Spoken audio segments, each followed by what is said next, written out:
tidak berpengaruh apa-apa. Bukan untuk membuat kita tinggi, bukan untuk membuat kita terlibat baik, karena justru dan prinsip ini menambah kehangatan rohani kita sendiri. Assalamualaikum warahmatullahi wabarakatuh. Waalaikumsalam. Semua orang bisa berniaga. Itu yang saya pelajari dari teknik teknikal.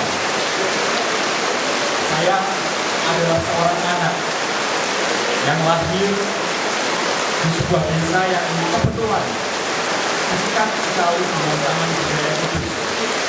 Jarak antara rumah dan Taman Budaya Kudus hanya 100 meter, mungkin bahkan kurang.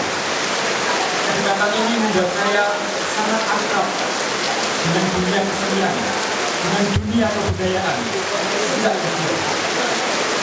Kenangan saya pada hari Minggu adalah kenangan saya pada jalan kaki pagi-pagi dan mengelilingi Taman Budaya sebelum direnovasi waktu itu. Selain itu, saya juga akrab dengan kesenian tradisional. Ketika kecil, ayah dan ibu sering mengajak saya berdagang. Untuk apa? Untuk menyaksikan wayang Semalam Suntuk, untuk menyaksikan ketoprak Semalam Suntuk. Dan adegan yang paling kami sukai adalah ketika di wayang itu ada limbah dan tangki. Atau kalau di ketoprak, bagian dagelannya. Atau biar mata jreng adalah bagian perangnya. Kesenian pertunjukan menjadi bagian penting dari hidup saya sejak kecil. Dan mungkin inilah yang mempertemukan saya dengan Mas Nino, dengan Mas Arvin, dengan Kak Joy, dengan Hendrik, dengan Agung, dengan Mbak Angel, dengan seluruh teman-teman dari teater Unsur Pekar. Saya ingat sekali waktu itu, saya adalah anak berusia 15 tahun yang bersama teman-temannya terprovokasi oleh Mas Nino untuk menciptakan satu karya pertunjukan yang kemudian kami beri judul Anak yang Mulia, yang waktu itu dipentaskan pada bulan Desember tanggal 25 2018 di Forum Apresiasi Sastra dan Budaya Kudus. Kepercayaan dari Mas Nino untuk membiarkan kami melakukan kesalahan adalah proses yang membuat kami paham arti kebenaran. Dan proses itu tidak berhenti, karena sejak awal ketika kemerdekaan diberikan kepada kami waktu itu, teman-teman Mojeni, maka kemerdekaanlah yang akan menuntun proses itu. Dan saya waktu itu dengan sangat nekat, mungkin Mas Dino sendiri juga menghadapi banyak ketidakterbukaan, betapa hal-hal kecil yang diberikan kepada kami ternyata berarti sampai kini. Satu ungkapan yang paling saya sukai dari teman-teman, dari Mas Neno adalah bahwa teater itu menemani joget. Dan karena itulah tadi ketika Om Hao nyanyi lagu Ambiar itu loh, lagu Ambiar itu Om Hao ya? Ya, Om Hao menyanyikan itu The Heaven Rain. Ya wis pas toh, Om Hao sama The Heaven. Surga sama Om Hao kan agak deket-deket ini.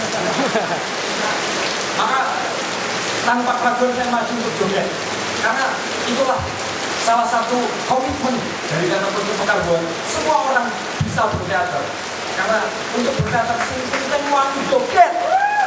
Kita saksikan bersama-sama hari ini Bu Ima, seorang guru di salah satu sekolah di Kudus. Saya dari mengajar bahasa Indonesia, tapi di sini coba lihat, murid-muridnya nanti mau mulai berdua 10 menit. Karena di sekolah yang sebegitu sistemik, hal-hal yang semacam itu mungkin tidak diizinkan. Atau teman-teman kita yang lain yang dahulu sekali pernah mementaskan canda, ada dari anak-anak yang suka pornografi, ada dari anak-anak yang suka berorganisasi, ada yang kemudian justru diperjalankan untuk masuk ke teater. Salah satunya teman kami yang di awal tadi membacakan cerpen dengan meja dijungkir balikan, Ervina, yang 2 bulan lalu mendapatkan penghargaan sebagai aktris terbaik se-Indonesia. Dan jangan lupa, setiap aktris pasti punya sutradara. Dan sutradara ini sedang berdiri di depan saya. Sutradara adalah terbaik se-Indonesia. Ada festival kebudayaan Indonesia di Bali waktu itu.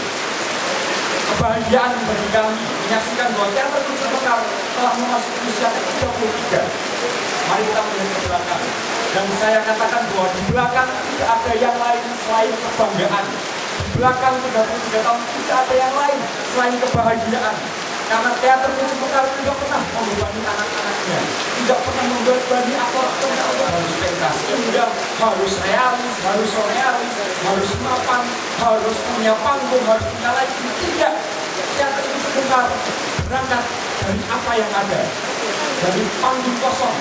Betapa penting kesadaran tentang panggung kosong itu, bahwa dari panggung yang kosong semua peristiwa bisa terjadi, bahwa dari panggung yang kosong kehidupan pun juga terjadi. Hari ini kita merayakan 33 tahun Kucing Mekar. Artinya kita merayakan komitmen kudus untuk menjadi barometer teater anak-anak muda di Indonesia.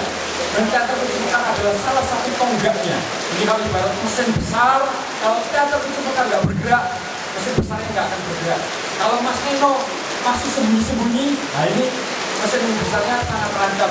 Jadi kita nantikan tahun ini Mas Nino dengan pergerakannya, kita akan menantikan canda-canda yang baru. Kayaknya Mas Nino ini tipe seniman yang menciptakan karya secara konkret. Jadi kalau sudah punya anak canda baru buat teater canda. Nah sekarang sudah punya anak tawa, nah kita tunggu teater tawanya. Jadi anaknya harus dulu baru karyanya. Jadi Mas Nino syarat utamanya sudah tercukupi. Mari mewujudkan tahun ini. Kami ucapkan selamat untuk teater Kucing Mekar ke-33. Saya ini sering menyebut diri sebagai teater Kucing Mekar swasta, teman-teman sekalian. Kenapa teater Kucing Mekar swasta? Karena pertama saya memang tidak pernah ikut gabung berproses untuk pentas, tetapi saya sangat sering menerima manfaat dari teman-teman teater Kucing Mekar. Menjadi teman diskusi yang baik, menjadi teman berdebat yang baik, menjadi teman-teman mengkritisi pentas-pentas yang luar biasa.